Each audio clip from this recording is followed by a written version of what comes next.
Let's stay with financial services because the end is nigh for grandfathered commissions after the Treasurer this week introduced legislation to have them banned by 2021. And that's causing independent financial planners to kick up a stink with a High Court action on the cards. Well, for more on this and other issues facing the industry, Financial Services Council CEO Sally Loane joins us live from the desk. Sally, thanks so much for coming out on a Sunday. Pleasure. Look, I wanted to start off on this potential challenge. Now, the Hayne Royal Commission's recommended doing away with grandfathered commissions. The government's introducing legislation to do away with it.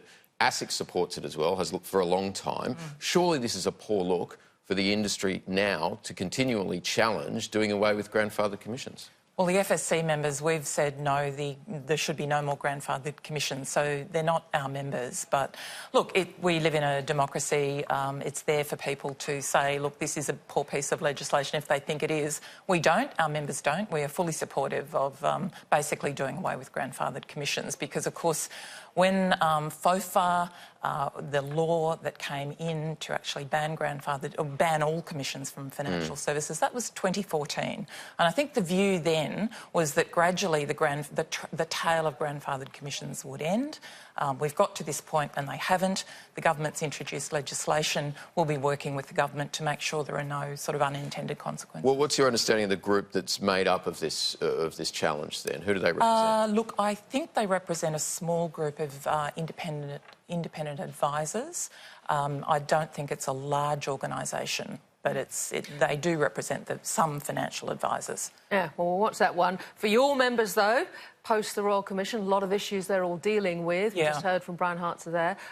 But bigger picture, what's the focus now for your sector? Look, the bigger picture really, apart from basically going through all the recommendations of Hayne and looking at all of those and saying, look, yes, things have to change, and that's acknowledged by my members all the way through.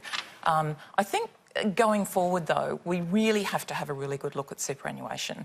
It's massive. I don't think anybody 27, 28 years ago thought it would get this big. It's actually the biggest sort of sector in the Australian economy. We've just done a very interesting sort of data analysis of financial services in Australia, and superannuation is the bulk of financial services in Australia. It also includes banking, of course, and insurances, but it's now the biggest contributor to our economy, and it's worth around $2.8 trillion. It contributes around 9% to GDP. Going forward, it's going to get even bigger. So one of the really interesting things to us is to look at the influence of super and financial services in the economy. And we've got our summit coming up at the end of the month, and we've got an expert coming over from a New York-based data company which has looked at Australia and found that Australia is going to go from a capital importing country to a capital exporting country, all because of compulsory super and the size of it in the economy.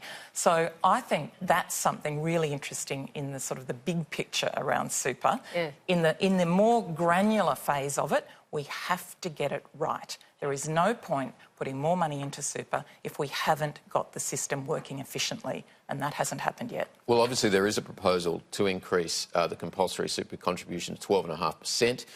There's a group of young Turks within the Liberals who are looking to fight this. They may well win that battle. There's thinking that Josh Frydenberg himself is very iffy on this proposal. In short, do you support the increase to 12.5% and why? Yes, we do. That is legislated under the Abbott government. They put a pause on it. 12% was meant to come in faster than 2025. So the Abbott government put a pause. It will now be legislated very gradually up until 2025. Look, we've done work on this. We've had Rice Warner independent actuaries do work on this for us.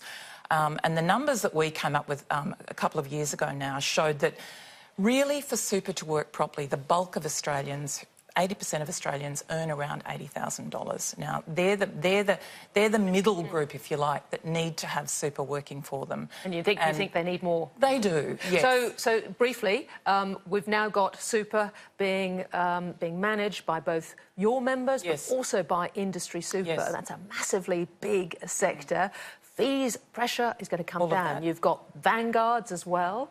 Yeah. How are your members going to survive? Yeah, look, retail super is always going to survive. There are still around $650 billion in retail super, around the same, a little bit more in industry. SMSFs are even bigger than that. They're about 700 billion. So there are really three pillars of super. And I think you're going to find a whole lot more competition around fees, around administration costs, and also advice. You know, the really key thing for most Australians is to get great financial advice. So we've got to really make sure that advisors and advice are going well in the next few years. And don't disappear from the market altogether.